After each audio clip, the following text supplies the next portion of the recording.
There is something you do several times a day, every single day, that is shaping your financial reality in a way most people never considered.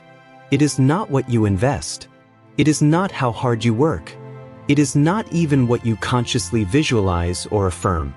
It is the words you use about money, in everyday conversations, in automatic thoughts, in comments that come out without you noticing.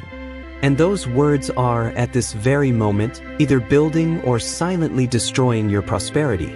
If you have already watched our previous videos, you know that consciousness creates reality, that habits shape prosperity, that inherited beliefs define financial ceilings, that the universe tests alignment, and that detachment opens the field for abundance to flow.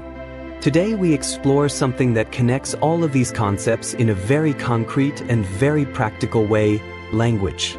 Why the words you use about money are more than simple expressions. How they activate or block financial flow. And what you can start changing today so that every word you say about money becomes an invitation to prosperity, not a block to it. Before we continue, one thing matters. Stay until the end of this video, because we have prepared a special exercise for you, a simple and powerful practice that will help you identify and rewrite the phrases that are most limiting your financial reality right now. And if you have not yet subscribed to the channel, do it now and help us reach our first 1,000 subscribers. Every person here is part of this journey. Before we dive in, if you have already noticed that you use words of scarcity about money without realizing it, hit the like button now. This message was made for you. You are about to discover that prosperity begins long before any financial action. It begins the moment you open your mouth. There is something that happens several times a day in almost everyone's life, and that passes completely unnoticed because it seems too trivial to matter. It is the phrases you say about money. At breakfast, at work, in conversations with friends, in the silence of your own thoughts. I cannot afford this. Everything is so expensive. There is never anything left over. These phrases seem like mere descriptions of reality, but they are much more than that. They are direct instructions to your nervous system, to your subconscious, and to the field of consciousness around you. Neuroscience confirms what spiritual traditions have taught for millennia. Language does not merely describe reality, it creates it. Andrew Newberg, neuroscientist and author of Words Can Change Your Brain, demonstrated through research that negative words activate the prefrontal cortex and release stress hormones, while positive and affirmative words activate regions associated with motivation, creativity, and well-being. In other words, every time you say, "I never have enough money," your brain literally shifts its chemistry towards scarcity. It is not a metaphor. It is biology. What makes this pattern so difficult to break is that it operates in automatic mode. You do not consciously choose to say these phrases. They simply come out because they have been repeated so many times that they became linguistic reflexes. And linguistic reflexes create mental reflexes, which create emotional reflexes, which create financial reflexes. It is a chain of cause and effect that begins in the mouth and ends in the bank account. And the good news, and it is real, is that chains can be broken. But before breaking them, it is necessary to see exactly what is being said. Before we continue, tell me in the comments, how old are you? I want to know who is on this journey with me. And what is being said more frequently than you imagine is exactly what we are going to reveal now. There is a vocabulary of scarcity that circulates invisibly in most people's daily lives, and it is so common, so normalized, so socially accepted that no one questions it. Money does not grow on trees. Rich people are all the same. I was not born into a wealthy family. That is for people who have money. I will never get out of this. Each of these phrases seems like just a realistic observation about life. But what they really are is a set of beliefs installed as absolute truths, repeated so frequently that the subconscious stopped questioning and simply started obeying. The problem is not just the literal meaning of these phrases. It is the emotion that accompanies them. When someone says, "I never have enough money," with a sigh of resignation, they are not just describing a financial situation. They are emitting a frequency of defeat, of limitation, of impossibility. And the quantum field, which does not read words but reads states, registers exactly that frequency and begins to organize reality around it. It is like tuning the radio to the wrong station and then complaining that the music is not good. The solution is not to complain louder. It is to change the station. A simple exercise to begin identifying your vocabulary of scarcity. For the next 24 hours, pay attention to everything you say about money. Not to judge yourself, just to observe. How many times do you use words like expensive, I do not have, I cannot, it is not possible? How many times do you talk about money with a tone of heaviness, frustration, or resignation? This observation exercise, by itself, already begins to create a space between the linguistic habit and consciousness, and it is exactly in that space that change begins to happen. But identifying the vocabulary of scarcity is only the beginning, because there is an even deeper layer that operates below what you say out loud. If the words you say out loud about money already have a profound impact on your financial reality, imagine the impact of what you never say but think constantly. The internal dialogue about money is the most powerful and most ignored layer of all financial programming. It happens the moment you open your bank statement and feel your stomach tighten before even reading the numbers. In the second someone mentions an investment and an internal voice immediately says, "That is not for me." In the middle of the night when financial thoughts appear uninvited and keep circling without resolution. These thoughts were never said out loud, but the universe heard every single one of them. The difference between internal dialogue and conscious affirmations is fundamental. Affirmations are what you choose to think. Internal dialogue is what you think automatically, especially under pressure, tiredness, or fear. And it is exactly in those moments that the subconscious reveals its real programming. You can spend the day repeating, "I am abundant and prosperous," and the moment an unexpected bill arrives, the internal dialogue fires, "I knew it would go wrong. I can never get out of this. I was not made to have money." This contrast between what you affirm and what you actually think is what the field reads, and the field always reads the real state, not the performance. The good news is that internal dialogue can be observed and gradually transformed, not through suppression but through consciousness.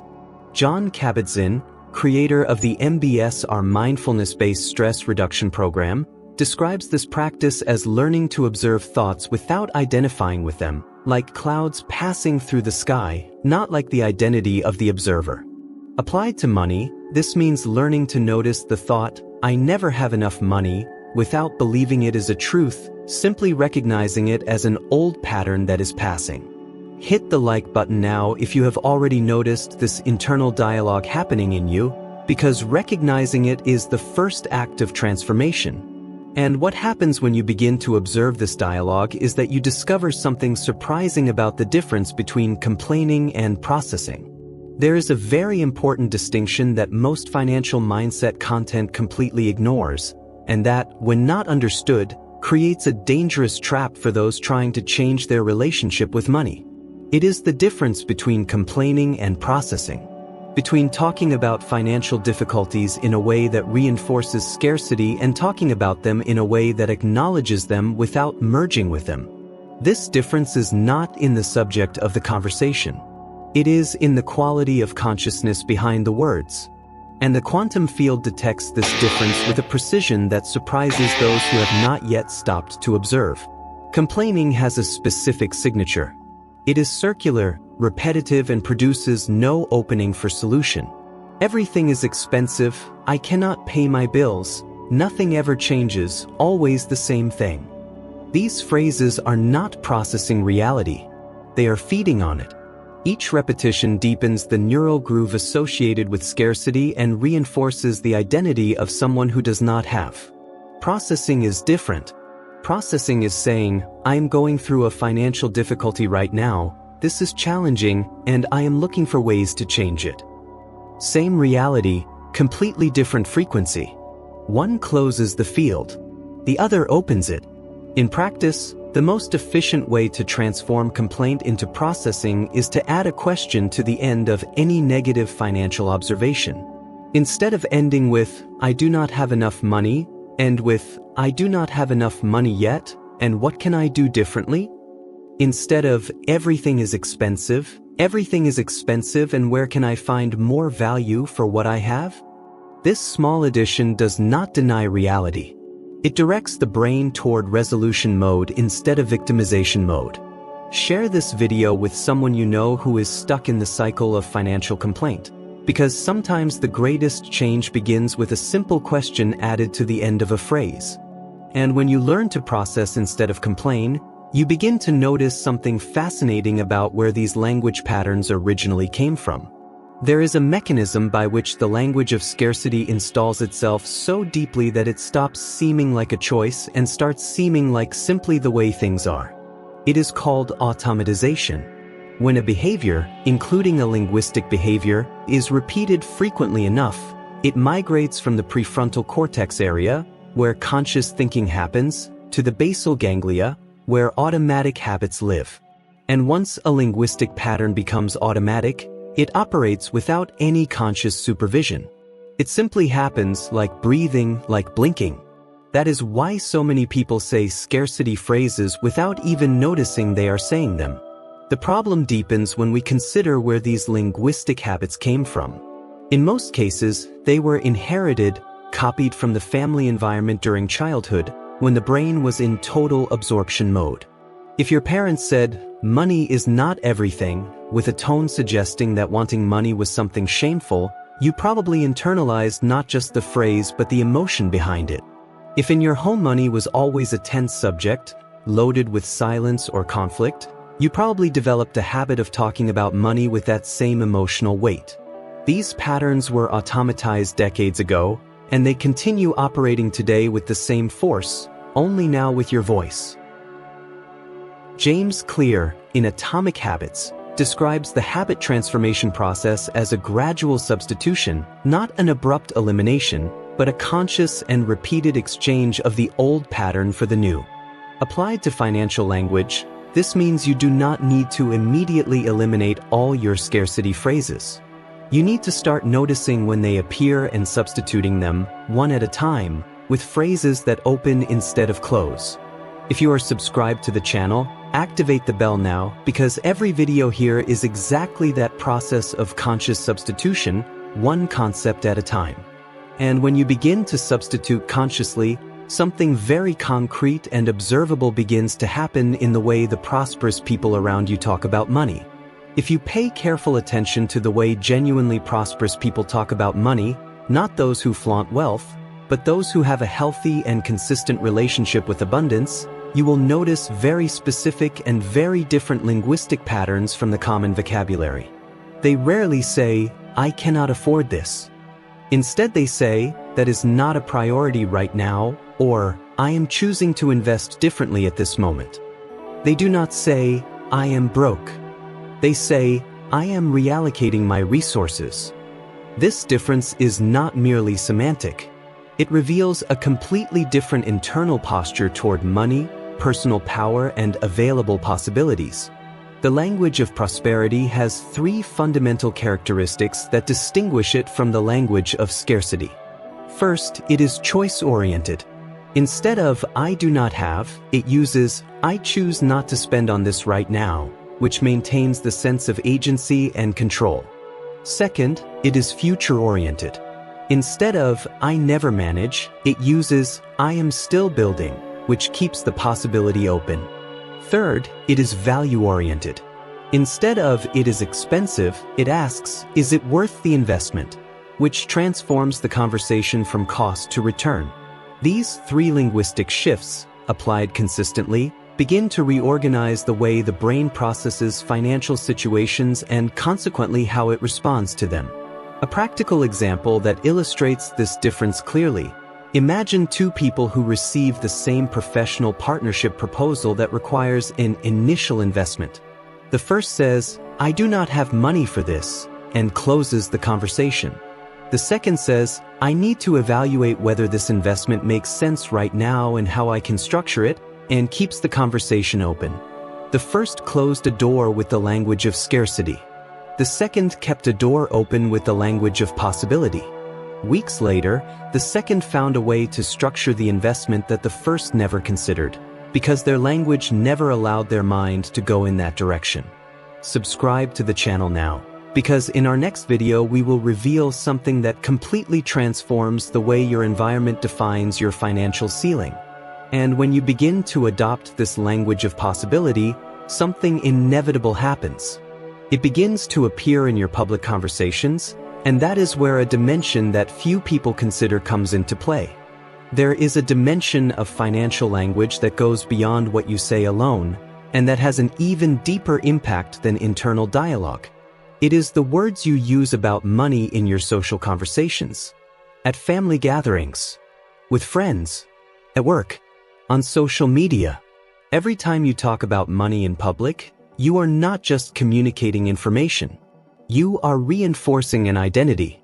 And identities declared publicly carry a much greater psychological and energetic weight than private thoughts, because now there is an audience that, consciously or unconsciously, will confirm and reinforce what you declared. Think of someone who says to everyone around them, "I am terrible with money, I have always been this way." Every time that phrase is said, two things happen simultaneously. First, the brain of the speaker registers one more repetition of the pattern, deepening the neural groove of the limiting belief. Second, the people around them begin to treat that person according to that declared identity, not offering financial opportunities, not including them in conversations about investment, silently confirming the narrative. It is a self-reinforcing cycle that begins with a phrase said in public and expands to shape the reality around it. And most impressively, most people who do this do not even notice it is happening. The opposite is also true, and that is where one of the most powerful tools of financial transformation lives. When you begin to talk about money in public in a different way, not with arrogance, not with falseness, but with the posture of someone who is growing, learning, and opening to prosperity, you begin to attract conversations, connections, and opportunities that confirm this new identity. The people around you begin to see you differently, and you begin to see yourself differently. Write in the comments, what is one positive phrase about money that you are going to start using from today? Declare it here, because words spoken in public have the power to make change real. And if the words spoken in public about yourself have that power, imagine the impact of the words you say about money to the people you love most. There is a responsibility that very few people consider when thinking about transforming their financial language, and it may be the most important of all. It is the responsibility for what you say about money in the presence of the people you love, especially children. Because if you have already understood that your own financial programming was installed through the words you heard in childhood, you also understand that the words you use today about money in the presence of your children, nephews, or any close child are being absorbed the same way, without filter, without questioning, as absolute truth about how the world works. The transmission of the language of scarcity to the next generations does not happen through grand speeches about money. It happens in everyday comments, apparently harmless. "We cannot buy this, we are poor. Money is not for us. Those who have money either stole it or got lucky." Each of these phrases, said in the presence of a child, is installing a belief that will operate silently for decades. And the most painful thing is that those who say them are generally just repeating what they heard from their own parents, passing on an inheritance they never chose to receive and never stopped to question. The good news is that this chain can be broken, and it does not require great changes to begin.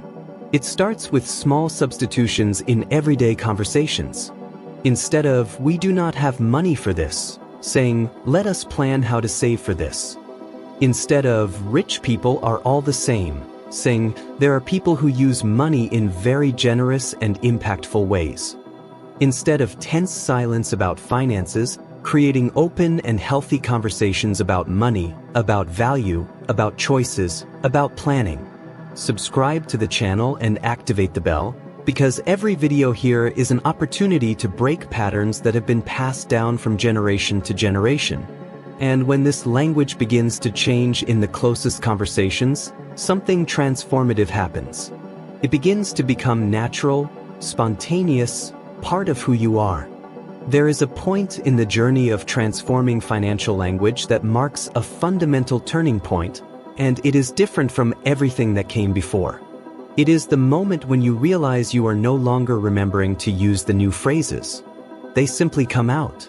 When someone comments about something expensive, you naturally respond with curiosity instead of resignation. When a financial difficulty appears, your first internal reaction is no longer to catastrophize. It is to ask what can be done. When you talk about your financial dreams, the words come out with lightness and confidence instead of weight and excuses. This is not performance. It is identity. And identity does not need effort to express itself. This turning point does not arrive suddenly. It is the accumulated result of every time you consciously chose a different phrase. Of every time you noticed the old pattern arising and, instead of following it automatically, paused and chose differently. Of every time you declared in public a posture of openness and possibility instead of closure and limitation. These choices, repeated with consistency and without judgment of the moments when the old pattern returned, were building a new neural architecture, a new way of processing money that now operates in automatic mode, just as the old pattern operated before. And when the language of abundance becomes natural, something that goes far beyond words begins to transform. The way you feel when thinking about money changes. The way you act in the face of financial opportunities changes. The way you receive prosperity, a compliment, an achievement, an unexpected inflow of money changes. Because language and identity are inseparable. You do not just speak differently. You become different. And the field around responds to this new being with a consistency that only those who have gone through the process can truly understand. And if you made it this far, you are already in this process, one word, one phrase, one conscious choice at a time. Help us bring this message to more people by sharing this video with someone you feel needs to transform their language about money. And everything that was built throughout this video now converges into something concrete you can start practicing today. Before we close, there is one thing left to do, and it is the most important part of this entire video. Everything you heard today was preparation for this moment. So if you can, find a quiet place, sit comfortably, and give yourself the next few minutes.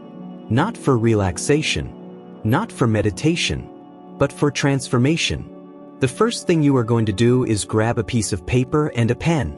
You are going to write the 3 phrases about money that you repeat the most, the ones that come out most automatically, the ones you know carry a weight of scarcity or limitation. Write them exactly as you usually say them, with the original words, in the original tone. Do not filter, do not soften. Write them as they really are. When you finish, look at what you wrote and ask honestly, are these phrases opening me or closing me? Are they bringing me closer to or further from the prosperity I want to live? When you have clarity about that, do the most important part of the exercise. Below each phrase, write the version one step above. Not the absolute opposite, just a version slightly more open, more possibility-oriented, more future-oriented, but still believable for you right now. Read the 3 new phrases out loud. With intention. With the body present. And for the next 7 days, every time the old phrase appears, substitute it with the new one. Not with force. With gentleness and consistency. Because language changes gradually, but it truly changes. And each conscious substitution is one less brick in the wall between you and the prosperity you declared you want to live. You made it to the end, and that already says something about the way you are relating to this process. The person who still believes that words do not matter, that they are just everyday expressions without real consequences, does not make it to the end of a video like this. You made it because something in you already recognizes that there is a deep connection between what you say and what you live. And that connection, once seen, can no longer be ignored. What was explored today is not abstract linguistic theory. It is a practical and scientifically grounded understanding of how language shapes neurology, identity, and the field of consciousness around you. You learned why words about money are more than simple expressions. You identified the most common phrases that block financial flow. You understood the difference between complaining and processing. You discovered how the language of scarcity becomes an invisible habit. You saw how prosperous people talk about money differently. And you received concrete tools to begin rewriting your financial language in a genuine and consistent way. The question that remains is not, what do I need to stop saying? The question that transforms is, who do I become when I start talking about money differently? Because language does not merely describe who you are. It builds who you are becoming. And every word you consciously choose from today forward is a vote for the version of you who already lives in prosperity, who already talks about money with lightness and confidence, who already is what they are still becoming. Share this video with someone you feel needs to transform their language about money, because sometimes the greatest turning point begins with a single different phrase. If this content touched something in you, subscribe to the channel, activate the bell, and continue this journey with Kai and Lyra, because in our next video we will reveal something that completely transforms the way your environment defines your financial ceiling and what to do to expand that ceiling from the inside out. See you there.